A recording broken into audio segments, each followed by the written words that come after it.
Welcome to Family Connections. My name is Bradley Bolin. I am the Assistant Director for Residential Life, and I have two fantastic guests with me.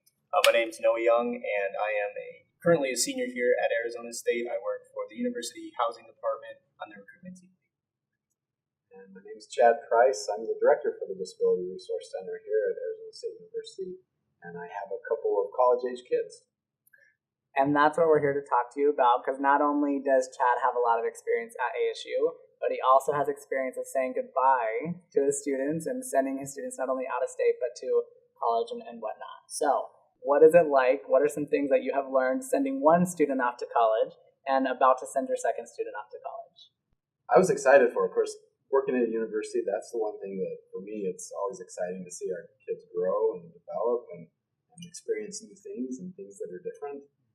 One thing, though, that I was not prepared for was when we dropped her off and started driving away. Yeah. And I didn't think I'd get emotional about it, but I actually did. Thinking, wow, wait a minute, this is real. This is actually happening. I can only imagine the anxiety that comes with that and moving away, but it's also pretty exciting.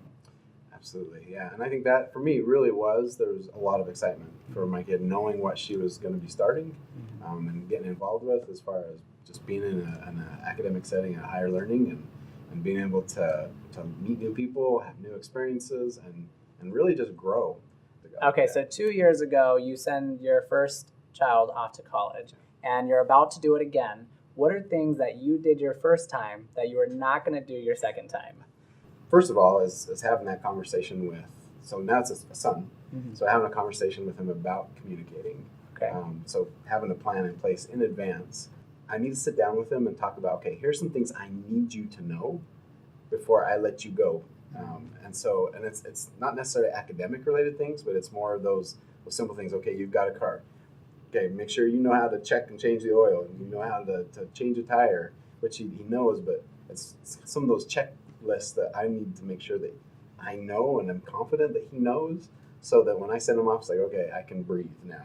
Something I've noticed is students really don't know how to do as much as you would think. And it comes from just learning it. Things like doing your laundry, like how to cook simple things like eggs, any of those kinds of things. Like, it is very important to start telling, your students as they're coming here, like, hey, this is how you go about doing this. Or even, what if like a situation comes up with their car, like how do you go and talk to a mechanic to get your car serviced? Or if I'm sick, how do I go to the doctor and let them know what's wrong with me if they haven't already been doing those types of things on their own already? Your daughter, when she went to college, did she know exactly who to talk to, or did she call you whenever there was an issue, or did she know which university officials to reach out to in regards to any issues that she had?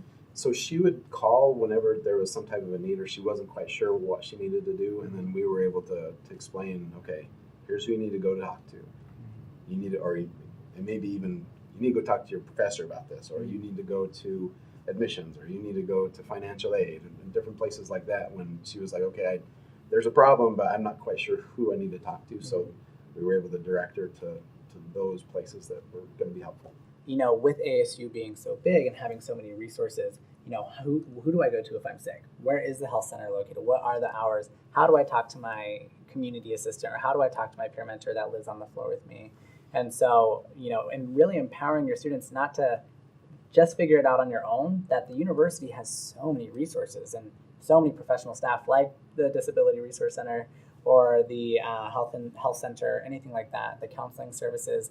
There's always someone that you can reach out to. You don't have to solve the issues on your own, but you also don't have to call mom and pop for everything, right? You can talk to one of our fantastic seniors who have been around the block a couple times, or you could talk to one of the professional staff members who work here full time.